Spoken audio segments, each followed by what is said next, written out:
એક રાજા પોતાના ગુરુજી સાથે રાજ્યનું ભ્રમણ કરી રહ્યો હતો. રાજ્યના લોકોની ખુશહાલી જોઈને રાજાના મનમાં ઘમંડ છવાઈ ગયો કે પોતે કેટલો મહાન રાજા છે, પોતાના રાજ્યના લોકોનું કેટલું સારી રીતે ધ્યાન રાખે છે. ગુરુજી સર્વજ્ઞાની હતા, એટલે રાજાના મનમાં શું ચાલી રહ્યું છે તરત જ સમજી ગયા. તેમણે રાજાને સુધારવાનો નિર્ણય કર્યો. રસ્તામાં એક મોટો પથ્થર આવતો હતો. ગુરુજીએ સૈનિકોને આદેશ કર્યો કે આ પથ્થરના 2 ટુકડા કરી નાખો.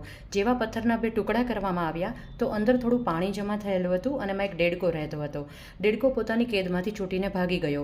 હવે લોકોને આશ્ચર્ય થયું કે દેડકો આ પથ્થરોની વચ્ચે કેવી રીતે પહોંચ્યો અને પહોંચી ગયા પછી આટલા દિવસ સુધી જીવિત કેવી રીતે રહી શક્યો.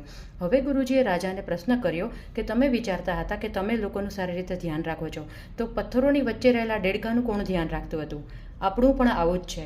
ઘણી વખત આપણને કીર્તિ અને યશ મળવાથી આપણે ઘમંડી બની જતા હોઈએ છીએ, પણ આપણે એ વસ્તુ હંમેશા ધ્યાન રાખવી જોઈએ કે ઈશ્વર જ છે જેણે બધા જીવોનું સર્જન કર્યું છે અને ઈશ્વર જ છે જે બધા લોકો